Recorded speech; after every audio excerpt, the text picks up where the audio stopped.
स्वागत है बुलेटिन में। सीएम पुष्कर सिंह धामी ने अमरनाथ यात्रा मार्ग पर हुई दुर्घटना पर दुख व्यक्त करते हुए दिवंगत आत्माओं की शांति के लिए ईश्वर से प्रार्थना की। उन्होंने मृतकों के परिवार वालों को दुख की इस घड़ी में शक्ति प्रदान करने की भी कामना की।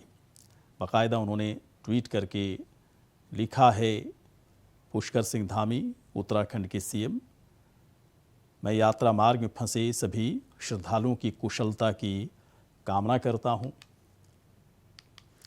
केंद्र सरकार पूरी प्रतिबद्धता से सभी श्रद्धालुओं को सुरक्षित वापस निकालने में तत्परता से काम कर रही है। इसके साथ ही उत्तराखंड के जो नागरिक अमरनाथ में फंसे हुए हैं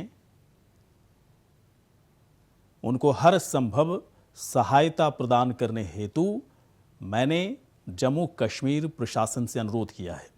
कल श्री अमरनाथ गुफा के पास बादल फटने की वजह से हुई जान हानि अत्यंत ही पीड़ादायक है। ट्वीट करके उन्होंने लिखा है, मैंने माननीय रक्षा मंत्री श्री राजनाथ सिंह जी से भी फोन पर बातचीत कर पीड़ितों को हर संभव मदद पहुंचाने का अनुरोध किया है।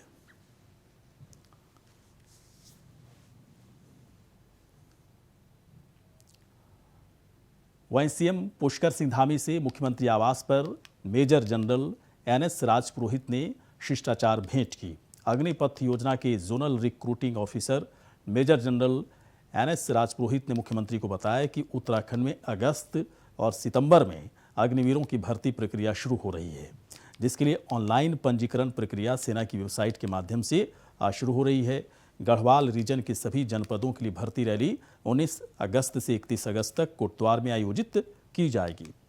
तो उत्तराखंड के नौजवानों के लिए बहुत ही सुनहरा अवसर, सेना में भर्ती होने के लिए, अग्निवीर बनने के लिए बाकायदा आने वाला है और इसके लिए पंजीकरण की प्रक्रिया सेना की वेबसाइट पर होनी शुरू हो गई है। और इसी के मद्देनज़र राजपुरोहित जो कि मेजर जनरल एनएस राजपुरोहित ने सीएम धामी से मुलाकात की। मुख्यमंत्री आवास पर उनकी मुलाकात हुई। अग्निपथ योजना की भर्ती प्रक्रिया की उन्होंने जानकारी दी।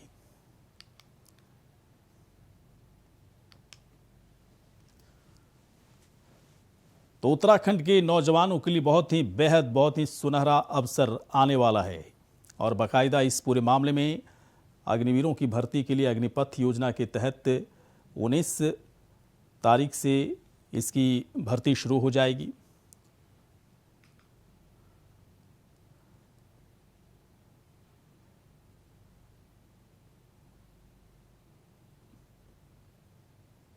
तो पुष्कर सिंह धामी से मुख्यमंत्री आवास पर मेजर जनरल एनएस राजपुरोहित ने शिष्टाचार भेंट की। अग्निपथ योजना के zonal recruiting officer major general NS Rajpurohit ने मुख्यमंत्री को बताया कि उत्तराखंड में अगस्त और सितंबर में अग्निवीरों की भर्ती प्रक्रिया शुरू हो रही है। चलिए और भी अपडेट के लिए चलते हैं अभय कैंतुरा हमारे सहयोगी के पास। अभय, बताएं क्या क्या जानकारी मिल रही है कि किस किस डेट में भर्ती होगी, कब इसका पंजीकरण कोई कर सकता है, कैसे करेगा पंजीकरण, पूरी जानकारी थोड़ा सा दें। बिल्कुल, ये कह सकते हैं कि अग्निपथ योजना के तहत उत्तराखंड में अब भर्ती प्रक्रिया शुरू होगी। उसके लिए पूरी तरह से जो ऑनलाइन पंजीकरण की जो व्यवस्था है वो यहाँ पर शुरू कर दी गई है।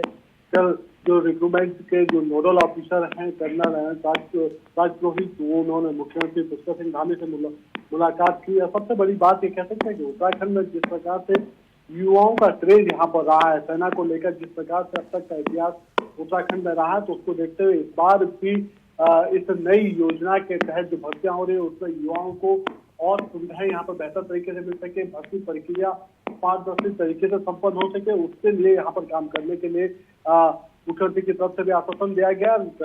जो रिक्रूटमेंट के जो नोडल ऑफिसर हैं उन्होंने भी कहा है कि वो पारदर्शी भर्ती कराने का यहाँ पर पूरे प्रयास यहाँ पर करेंगे। किसी प्रकार का कोई भर्ती में कोई गड़बड़ी ना हो, उसको लेकर यहाँ पर ध्यान दिया जाएगा। ये कह सकते हैं कि उत्तराखंड के गढ़वाल और कुमाऊं दोनों मंडलों की अलग अलग तिथियां यहाँ पर जारी हो पाई है। गढ़वाल मंडल में कह सकते हैं कि अगले महीने से भर्ती प्रक्रिया शुरू हो जाएगी। लगभग एक सप्ताह के भीतर ये भर्ती प्रक्रिया यहाँ पर समाप्त होगी और उसके बाद ये कह सकते हैं कि कुमाऊं मंडल की भर्ती प्रक्रिया वहां से अगले दिन से ये कह सकते हैं कि दोनों मंडलों में अलग अलग दिन से शुरू होगी। गढ़वाल मंडल की जो भर्ती होगी 19 अगस्त से शुरू होगी और 31 अगस्त तक की भर्ती प्रक्रिया यहाँ पर चलेगी। जबकि कुमाऊं मंडल की जो रैली होगी और उसका 20 अगस्त से लेकर 31 अगस्त तक होगी। और इस दौरान पूरी तरीके से हर जनपद के लिए अलग अलग तिथियों का यहाँ पर घोषणा कर दी गई है। उसके लिए जो ऑनलाइन रजिस्ट्रेशन की जो प्रक्रिया थी, जिसकी साइट बाकायदा सभी जगहों पर इस समय कह सकते हैं कि सेना की तरफ से जारी कर दी गई थी। किसी भी साइबर कैफे से कोई भी अभ्यर्थी अपने यहाँ तक कि मोबाइल ऐप के जरिए भी अपना रजिस्ट्रेशन यहाँ पर करा सकता है। तो उन सब चीजों को लेकर ये पूरी भर्ती प्रक्रिया शुरू हो जाएगी। और क्या अच्छा एक मिनट अब है, जिस ऐप की बात आप बता रहे हैं, वेबसाइट की बात बता रहे हैं, इसके बारे में जानकारी है कि क्या वेबसाइट में क्या खोलना है? क्योंकि कई लोगों को पता नहीं होता है, इसलिए मैं पूछ रहा हूँ आपसे, कैसे जाएंगे, क्या क्या लिखेंगे ताकि तुरंत वो वेबसाइट सामने आ जाए? इन्फॉर्मेशन थोड़ा सा बताएं इसके बारे में, ताकि जो उत्तराखंड के नौजवान हैं थोड़ा सा भी उनके अंदर असमंजस, कन्फ्यूजन ना हो। बिल्कुल, इंडिया वाइज अपने उन सभी दर्शकों के लिए जो इस समय कह सकते हैं कि अग्निपथ योजना के तहत जो भर्ती हो रही है, सेना की जो भर्ती हो रही है, खासतौर पर ये कह सकते हैं कि आर्मी जो थल सेना है उसके भर्ती प्रक्रिया है, उसके लिए सभी अभ्यर्थियों को जो इस समय अपनी तैयारी यहाँ पर कर रहे हैं, उन्हें किसी भी साइबर कैफे से ऑनलाइन जो प्रक्रिया होती है उसमें उन्हें जो इंडियन आर्मी की जो साइट है, जिस पर आप www.joinindianarmy.nic.in के तहत इसको खोल सकते हैं। इस साइट खोलने के बाद उनको पूरा ऑप्शन वहां पर आएगा, जिसमें उनको अपनी पूरी ये कह सकते हैं कि अपने डॉक्यूमेंट जो उनकी शैक्षिक जो प्रमाण पत्र है उसको वहां पर उन्हें भरना होगा। अपनी जो डेट ऑफ बर्थ है उसको वहां पर देनी होगी और अपना एड्रेस प्रूफ उन्हें वहां पर दर्ज कराना होगा, क्योंकि उसी के आधार पर उनको भर्ती प्रक्रिया में शामिल होने दिया जाएगा। यही वो एक बात और पूछना चाह रहे हैं आपसे अभय कैंतुरा। यहाँ तक तो ठीक है, ये ऐसे लोगों के लिए है जो बहुत बेहतर तरीके से मोबाइल ऐप को चलाना जानते हैं, वेबसाइट खोल लेते हैं, लेकिन गांव देहात में अभी भी कई लोग बहुत ज़्यादा टेक्नो फ्रेंडली नहीं होते हैं। क्या सरकार ऐसे लोगों के लिए कोई व्यवस्था करेगी कि बस उसे आ जाना है, अपना नाम पता सब कुछ बताता जाए, ताकि कोई और भर दे और फिर उसकी तरफ से हो जाए कि चलो ठीक है मैंने भी एप्लीकेशन दे दिया है? क्योंकि कई बार टेक्नो फ्रेंडली नहीं होने की वजह से अवसर लोग खो देते हैं। कुछ व्यवस्था सरकार की तरफ से की जाएगी ऐसे? देखिए, ये कह सकते हैं कि पिछले 3 से 4 साल के दौरान ये भर्ती प्रक्रिया इस समय ऐसे ही यहाँ पर चल रही है। यानी जो लोग इस समय भर्ती होना चाहते हैं, वो जिन्होंने पूर्व में जो भर्ती अटेंड करी है, उन्हें उन प्रक्रियाओं की सभी जानकारी है। ऐसे में अगर कोई व्यक्ति जिसको कंप्यूटर की पूरी जानकारी नहीं है और वो भर्ती प्रक्रिया में शामिल होना चाहता है, तो आर्मी की किसी भी जो ऑफिस है, आर्मी के जो संबंधित जो संस्थान है, वहां पर जाकर अपना आवेदन कर सकता है। उसके लिए उन्हें वहां पर बाकायदा एक डेस्क वहां पर उपलब्ध करा दी गई है कि कोई भी अगर इस तरह का अभ्यर्थी वहां पर आता है तो फिर उसका फॉर्म भरने का काम उनकी तरफ से किया जाएगा, यदि उनका रजिस्ट्रेशन वहां पर किया जा सकता है।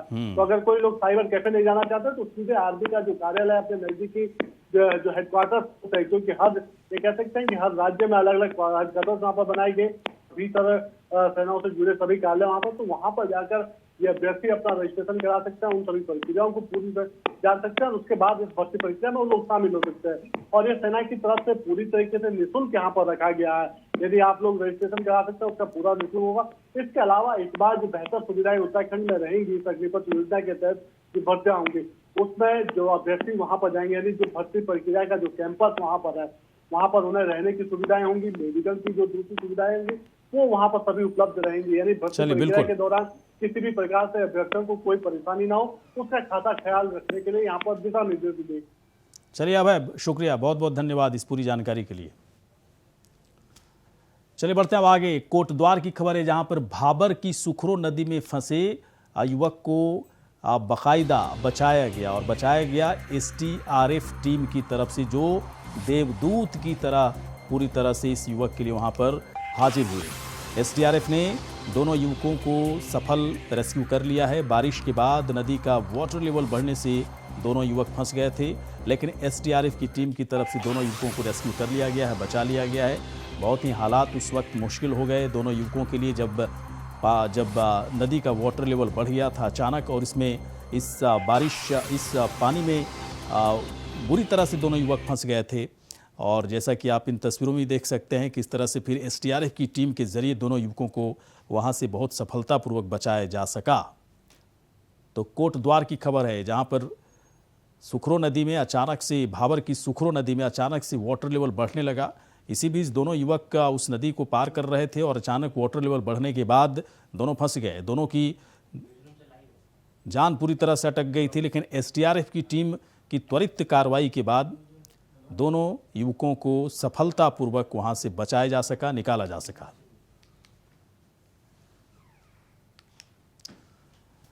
तो कोटद्वार में हुई 2 घंटे की बारिश में ही शहर पूरी तरह से तालाब में तब्दील हो गया। बारिश का पानी कई लोगों के घरों तक घुस गया, जिससे कि आम जनजीवन अस्त व्यस्त हो गया। कोटद्वार के रतनपुर सुखौरो इलाके में 3 फीट से भी ऊपर पानी लोगों के घरों में घुस चुका है, जिससे लोगों को भारी परेशानियों का सामना करना पड़ रहा है। वहीं गोविंदनगर समेत कई और इलाके भी इसी तरह जल भराव से जूझ रहे हैं, जबकि नगर निगम चैन की नींद में पूरी तरह से सो रहा है। देखिए, जो तस्वीरें इस वक्त आप देख सकते हैं, कितनी आसानी से समझा जा सकता है कि क्या हालात हैं। बारिश होने के बाद पूरा का पूरा इलाका अस्त व्यस्त होता दिख रहा है और पानी का जल भराव जो है अलग अलग इलाकों में किस तरह से लोगों की परेशानियों को और बढ़ा रहा है। पानी घर तक पहुंच चुका है, लोग परेशान हैं कि कैसे इस पानी को निकाला जाएगा, लेकिन निकालने की जिसके ऊपर जिम्मेदारी है, यानी कि नगर निगम के ऊपर जो जिम्मेदारी है, उसे भी कोई मतलब नहीं है, वो चैन की नींद में सो रहा है। हमारे घर के सामने बहुत पानी हो रहा है, बारिश के पानी की निकासी नहीं है, चारों तरफ पानी पानी हो रखा है। पहले तो खेत थे तो उधर निकलता था पानी, लेकिन अब पानी नहीं निकलता, सब जल भरा हो रखा है, सब लोग परेशान है। इधर पूरा पानी, पूरी कॉलोनी, लोग जितने भी कॉलोनी के लोग हैं सारे परेशान हैं। पूरे सबके घर में पानी हो रहा है, एक ही के घर में थोड़ी हम लोग अंदर से बाहर नहीं निकल पा रहे हैं, कमरा पूरा भरा हुआ है पानी से। तो बारिश से लेकिन अभी छुटकारा उत्तराखंड के लोगों को नहीं मिलने वाला। भारी बारिश के अलर्ट और पहाड़ों से लेकर मैदानों में बारिश के तेज वेग को देखते हुए मौसम विभाग ने अलर्ट जारी किया है। मौसम विभाग ने नैनीताल, पौड़ी, बागेश्वर जिले के लिए रेड अलर्ट जारी किया। इन सबको देखते हुए आपदा कंट्रोल रूम में सभी विभागों के नोडल अधिकारी मौजूद हैं और पल पल पर निगाह बनाए हुए हैं। आपदा कंट्रोल रूम के उप सचिव मोहन सिंह राणा के मुताबिक अलर्ट से जिलों को अवगत करा दिया गया है और लगातार सूचनाएं दी जा रही हैं ताकि लोग अलर्ट रहें, सतर्क रहें। आपदा कंट्रोल रूम सचिवालय से मौसम का जायजा लिया हमारे सहयोगी अभय कैंतुरा ने। 3 जनपदों के लिए अगले 24 घंटे बड़े भारी गुजरने वाले हैं। हम नैनीताल, पौड़ी और बागेश्वर जनपद की बात करें, जहां पर मौसम विभाग की तरफ से रेड अलर्ट जारी किया गया। भारी से बहुत भारी बारिश की संभावना यहां पर जताई गई है और मौसम विभाग की भविष्यवाणी पर सीधे तौर पर कह सकते हैं सच साबित हो रही है। सुबह से ही लगातार बारिश हो रही है, कुछ जगहों पर भारी बारिश सूचना आ रही है, नेशनल हाईवे बंद होने की सूचनाएं आ रही है, सड़कें बंद हो चुकी है और बीआरओ, पीडब्ल्यूडी विभाग दोनों ही इन सब दिशाओं में जुटा हुआ है। इसके अलावा कंट्रोल रूम की अगर हम बात करते हैं तो देहरादून आपदा कंट्रोल रूम जो बनाया गया है, वहाँ पर पल पल की जानकारी को यहाँ पर इकट्ठा करने का काम किया जा रहा है। सभी जनपदों से पूरा डाटा मंगाया जा रहा है कि कहाँ पर कौन किस प्रकार से सड़कें बंद है, किस प्रकार से बारिश की स्थिति है और जो राहत बचाव काम किए जा रहे हैं, जो मार्गों को खोलने के जो काम किए जा रहे हैं, उस पर किस प्रकार से वहाँ पर अपडेट किया जा रहा है, उन सब चीज़ों की जानकारी यहाँ पर ली जा रही है। तो ये कह सकते हैं कि कंट्रोल रूम लगातार सचेत अवस्था में यहाँ पर काम कर रहा है, पूरी पल पल की जानकारी जुटाने का काम कर रहा है ताकि उसके आगे की जो रणनीति है वो बनाई जा सके, मार्गों को खोलने का काम किया जा सके। जहाँ पर बारिश हो रही है, अगर कहीं पर लैंडस्लाइड होने की सूचना आती है तो फिर वहाँ पर किस प्रकार से काम किया जाए, उन सब चीज़ों को लेकर काम किया जा रहा है। कंट्रोल रूम के जरिए दिशा निर्देश भी दिए जा रहे हैं, जिला प्रशासनों को भी बताया जा रहा है कि उनकी किन क्षेत्रों में इस समय आवश्यकता है काम करने की, कहाँ पर कर्मचारियों की ज़रूरत है, ताकि वहाँ पर समय रहते हुए जो राहत बचाव काम है या मार्गों को खोलने के जो काम है वो किए जा सके और जनता को किसी प्रकार की परेशानियों का सामना ना करना पड़े। कह सकते हैं कि मौसम विभाग 3 जनपदों के लिए जो अलर्ट जारी करा, वहाँ पर जिला प्रशासनों को और ज़्यादा एहतियात बरतने के लिए भी कहा गया है। कैमरामैन हसन के साथ अभय कैंतुरा, इंडिया वाइज, देहरादून। चले, नैनीताल जिले में लगातार हो रही मूसलाधार बारिश में मौसम विभाग के रेड अलर्ट को सही साबित किया है। ऐसे में गौला, नंधौर और कोसी, दापका सहित पहाड़ी नाले, गधेरे धीरे धीरे सब उफान पर आ गए। लिहाजा पुलिस प्रशासन ने नदियों के किनारे रहने वाले लोगों को अलर्ट करना शुरू कर दिया है। साथ ही लैंडस्लाइड के दायरे में आने वाले संवेदनशील क्षेत्रों और पुलों के आसपास रहने वाले लोगों को भारी बारिश की आशंका के चलते अलर्ट कर दिया गया है। पुलिस प्रशासन लोगों को वायरलेस से और लाउड स्पीकर की मदद से अलर्ट कर रहे हैं। एसएसपी पंकज भट्ट का कहना है कि लोगों को वर्तमान मौसम के हालात को देखकर ही घर के बाहर निकलना चाहिए, साथ ही नदी और नहरों से दूर रहना चाहिए।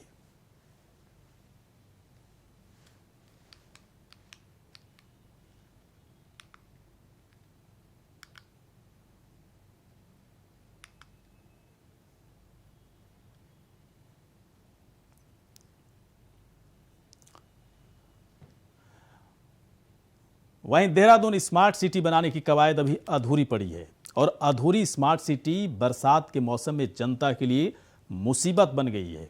जगह जगह जल भराव की समस्या पैदा हो रही है। कई जगह सड़कें खुदी हैं तो कई जगहों पर गड्ढे भी बन गए हैं, लेकिन ये गड्ढे संबंधित विभागों को नज़र नहीं आते और लोगों की परेशानी आप खुद देख सकते हैं किस तरह से बारिश के मौसम में लोग परेशान हैं, क्योंकि स्मार्ट सिटी बनाने के चक्कर में काम को अधूरा छोड़ दिया गया।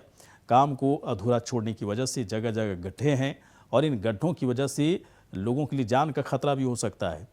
तो समय से काम नहीं होने के बाद, बड़ी लापरवाही बरतने के बाद देखिए उसका सबसे बड़ा नज़ारा इस वक्त आप देख सकते हैं।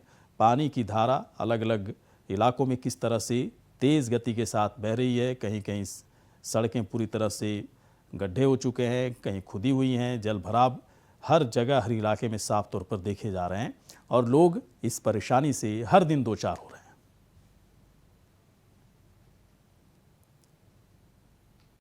पहले सबसे पहले तो हमने प्रिवेंटिव मेजर्स किए। पहले तो सिंचाई विभाग के साथ हमने कोऑर्डिनेट करके जहाँ पे भी फ्लो नदी की जो अविरल धारा है, जो स्ट्रेचेस जहाँ ब्लॉक हो रहे थे उनकी साफ़ सफाई हमने सुनिश्चित करवाई सिंचाई विभाग के माध्यम से। और कतिपय स्थानों पे अभी जल भराव की जब समस्या आई, इमीडिएटली जब मानसून शुरू हुआ तो हम लोगों ने ऐसे रेन बसेरों का चिन्हीकरण किया। लगभग यहाँ पे 5 रेन बसेरे हैं जो सेंसिटिव हैं, जहाँ पे लगभग 400 लोग रह सकते हैं। वहीं आम आदमी पार्टी के प्रदेश संगठन समन्वयक ज्योत सिंह बिष्ट ने प्रदेश में शुरू हो रही कांवड़ यात्रा पर राज्य सरकार पर निशाना साधा। उन्होंने कहा कि कांवड़ यात्रा शुरू होने से पहले ही जिस तरीके से मानसून में बीते दिनों कुछ घटनाओं में लोगों ने जान गंवाई है, इससे लगता है कि सरकार ने मानसून की तैयारियां ठीक से नहीं की। उन्होंने कहा कि मानसून शुरू होते ही कुछ घटनाएं हुई हैं जिसमें लोगों की जान के साथ साथ कई चीज़ों का नुकसान हुआ है। इससे सरकार की तैयारियों की पूरी तरह से पोल खुलती नजर आ रही है।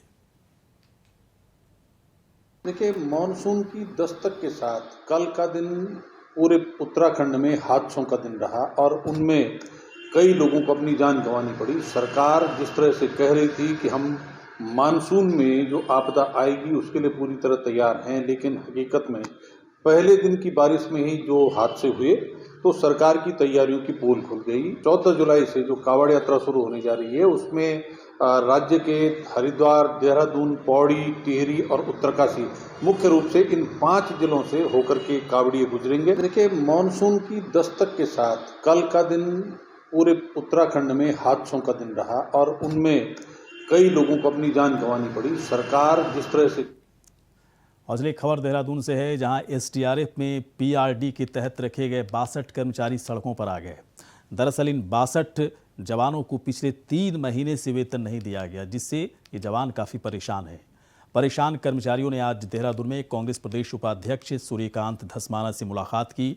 इस दौरान कांग्रेस प्रदेश उपाध्यक्ष सूर्यकांत धस्माना ने बताया कि सरकार ने कोरोना के दौरान पीआरडी के माध्यम से 62 जवानों को एसडीआरएफ में रखा गया था, लेकिन अब इन कर्मचारियों को बाहर का रास्ता दिखा दिया गया है। धस्माना ने बताया कि उन्होंने सरकार के अधिकारियों से बातचीत की है, जिसमें अधिकारियों ने बताया कि इन सभी जवानों की सेवा अप्रैल के बाद की स्वीकृत नहीं है, जबकि 3 माह तक इन कर्मचारियों ने अपनी सेवाएं दी हैं, फिर भी इन सभी का वेतन जारी नहीं किया गया और इसीलिए ये जवान काफ़ी निराश हैं, परेशान हैं। सरकार को त्वरित तरीके से इनकी जो दिक्कत है उस पर ध्यान देने की ज़रूरत है। पहली लहर, दूसरी लहर, तीसरी लहर, तीनों लहरों में इन्होंने काम किया और तीनों लहरों में काम करते वक्त जब 2 वर्ष का कार्यकाल था उसमें कई बार ऐसे इशू आए कि इनकी 2-2, 3-3 महीने की जो पगार है वो इनको समय पर नहीं मिली। ये बार बार मेरे पास आते थे, मैं बातचीत करता था अधिकारियों से, तो इनकी तनख्वाह रिलीज़ उसके बाद होती थी। अभी पिछले 3 महीने से अप्रैल, मई, जून, ये जुलाई शुरू हो गया, इनकी पगार 3 महीने की फिर रोक दी गई। हम 2 साल से कोविड काल में ड्यूटी कर रहे हैं सर एसडीआरएफ में। तो सर अभी 3 महीने से सर हमारी कोई सैलरी नहीं आई है। अभी सैलरी के लिए हमने बात भी करी तो शाम को हमारे पास मैसेज आ जाता है कि कल से कोई ड्यूटी नहीं आएगा। अब सर हमारे पास ना कोई ड्यूटी है, कोई रोजगार नहीं है और सर 3 महीने से कोई सैलरी भी नहीं आई है। चलिए इसी के साथ बुलेटिन में इतना ही। आप देखते रहिए इंडिया वॉइस।